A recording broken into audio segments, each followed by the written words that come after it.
गर्मियों के मौसम में एक गांव में सभी गांव वाले अपनी अपनी छतों पर लेटे हुए थे। चांदनी रात थी और ठंडी ठंडी हवा चल रही थी। उसी गांव में नमन अपनी पत्नी और बच्चों के साथ रहता था। नमन का बेटा राजू चांद की ओर देख रहा होता है और नमन से बोलता है, पिताजी, ये चांद रात में चांद होता है और दिन में सूरज क्यों बन जाता है? बेटा, चांद और सूरज दो अलग अलग चीजें हैं। सूरज दिन में निकलता है और चांद रात में, समझे? चलो अब सो जाओ, रात काफी हो गई है, मुझे भी सोने दो, कल काम पर जाना है। ऐसा कहकर नमन सोने लगता है, लेकिन राजू को नींद नहीं आती और वो चांद को देखता रहता है। थोड़ी देर बाद चांद का रंग बदलने लगता है और वो लाल रंग का हो जाता है। ये देख राजू नमन से बोलता है, पिताजी, पिताजी, चांद का रंग बदल गया है, देखो देखो वो लाल हो गया।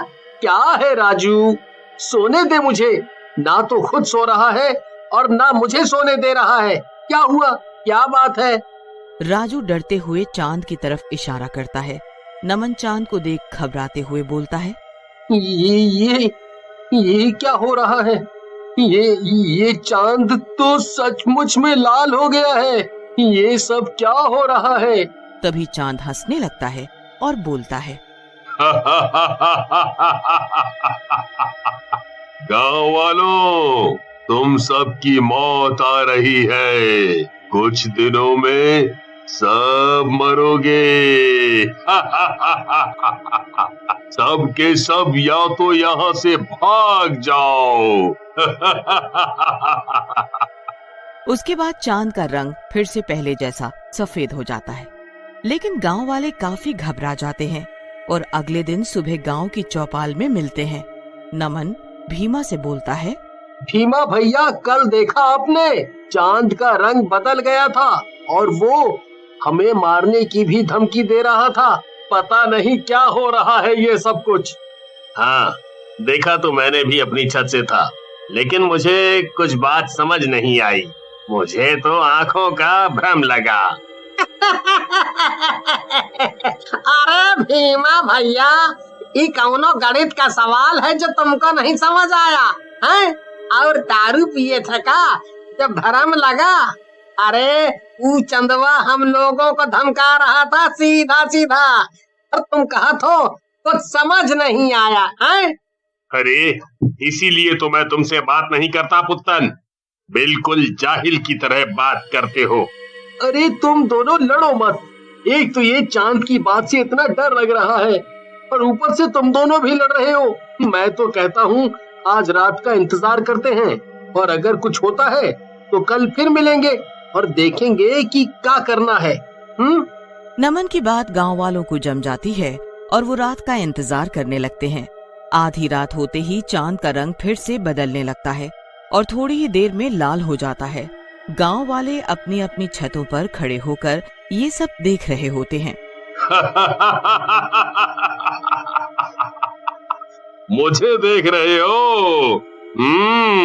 लगता है मेरी बात तुम लोगों को समझ नहीं आई। लगता है तुम लोग मर के ही मानोगे। चांद की बात सुनकर नमन कहता है, चांद जी, ये हमारा गांव है, हम इसे छोड़कर कहीं नहीं जाएंगे। लेकिन तुम हो कौन?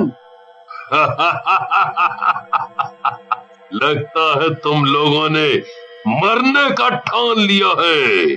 अगर ऐसा ही है तो ये ही सही। चांद के ऐसा बोलते ही वहाँ जोरों से लाल रंग की बारिश होने लगती है। ये देख गांव वाले घबरा जाते हैं। लेकिन वहीं पर एक शराबी जिसका नाम दिनेश होता है बोलता है, अरे तुम लोग तो कह रहे थे कि लाल रंग की बारिश हो रही है। मुझे तो ये रेड वाइन लग रही है। दिनेश की बीवी सीमा गुस्से में चिल्लाती है और बोलती है, हाय रे, मेरी फूटी किस्मत, कहां से मैं इस शराबी के पल्ले पड़ गई। अरे मनहूस, ये शराब नहीं खून है। तुझे खून और शराब में फर्क नहीं पता चलता क्या? हाय रे हाय। सीमा के मुंह से खून का नाम आते ही सब गांव वाले बारिश की बूंदों को हाथ में लेते हैं। वो बूंदे सच में इंसानी खून होता है। अरे ये तो सचमुच में खून है। सब के सब भागो और अपने घरों के अंदर चले जाओ। नमन की बात सुनकर सारे गांव वाले घर के अंदर चले जाते हैं और छिप जाते हैं। रात भर वो खून की बारिश होती रहती है। सुबह होने पर गांव वाले घरों से बाहर निकलते हैं। चारों तरफ खून ही खून होता है। अरे ये सब क्या हो गया? हमारी तो गेहूं की पूरी फसल ही बर्बाद हो गई। अरे पुत्तन भैया, आप रोइए मत। हमारे यहाँ तो चांद और सूरज की पूजा करते हैं, लेकिन ये सब क्या हो रहा है कुछ समझ नहीं आ रहा। हम सब गांव वाले आपके साथ हैं। हमारी भी फसलें खराब हो गई हैं। हमें मिलकर इस समस्या का समाधान निकालना होगा। क्या समाधान निकालोगे नमन तुम? देखा नहीं उस चांद ने हमें क्या कहा है? इस गांव को छोड़कर चले जाओ। भीमा भैया, आपको जाना है तो जाओ। मैं ये गांव छोड़कर कहीं नहीं जाऊंगा। ये मेरा गांव है। मैं एक शैतान से डरकर गांव नहीं छोड़ सकता। ऐसा कहकर नमन वहाँ से चला जाता है। रात होते ही वही खूनी चांद फिर से निकलता है और बोलता है, तुम गांव वाले लगता है ऐसे नहीं जाओगे। अगर ऐसा है तो मरो फिर। ऐसा कहकर चांद फिर से वही खूनी बारिश करने लगता है। गांव वाले पूरी रात घरों में दुबक कर बैठे रहते हैं और सुबह जब सब बाहर निकलते हैं, गांव वाले अपने अपने जानवरों के पास जाते हैं, लेकिन बारिश की वजह से सारे जानवर मर चुके होते हैं। गांव वाले रोने लगते हैं और परेशान हो जाते हैं। नमन भैया, लगता है अपना इस गांव में इतना ही दाना पानी था। अब हमें ये गांव खाली कर देना चाहिए, नहीं तो अपने पालतू जानवरों के बाद अपना भी नंबर आ जाएगा। हाँ। ऐसा कहकर भीमा और उसके पीछे सभी गांव वाले वहाँ से चले जाते हैं। तभी नमन का बेटा राजू वहाँ आता है और नमन से कहता है, पिताजी, मुझे आप पर गर्व है। आप सचमुच में बहादुर हैं। मैं आपके साथ ही रहूंगा। राजू की बात सुनकर नमन को हिम्मत आ जाती है और वो गांव से दूर एक जंगल में एक साधु बाबा के पास जाता है। साधु बाबा नमन को देखकर मुस्कुराने लगते हैं और बोलते हैं, आओ नमन बेटा, आओ। इस दिन का तो मैं कई वर्षों से इंतजार कर रहा था। बाबा, आप मुझे कैसे जानते हैं? आप और मैं तो पहले कभी नहीं मिले। नमन बेटा, मैं तो तुम्हें तुम्हारे पिछले जन्म से जानता हूँ। ये सब जो हो रहा है तुम्हारे पिछले जन्मों का परिणाम है। दरअसल तुम पिछले जन्म में इस गांव के राजा थे और ये चांद रूपी शैतान जो है वो दूसरे राज्य का राजा था।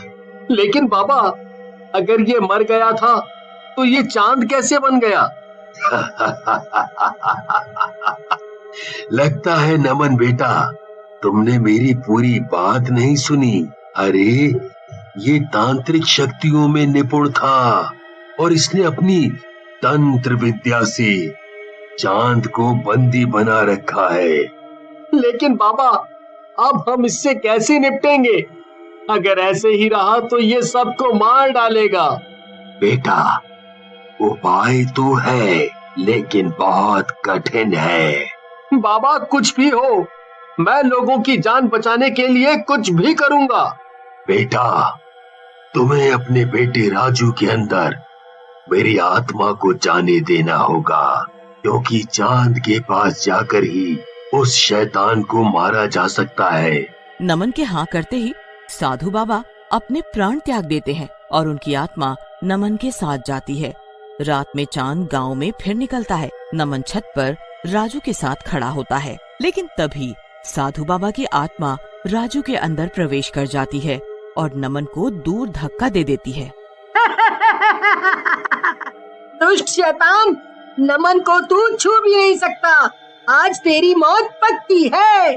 ऐसा कहकर राजू चांद के मुंह के अंदर घुस जाता है। चारों तरफ जोर से रोशनी होती है और बहुत जोरों से बिजली कड़कती है।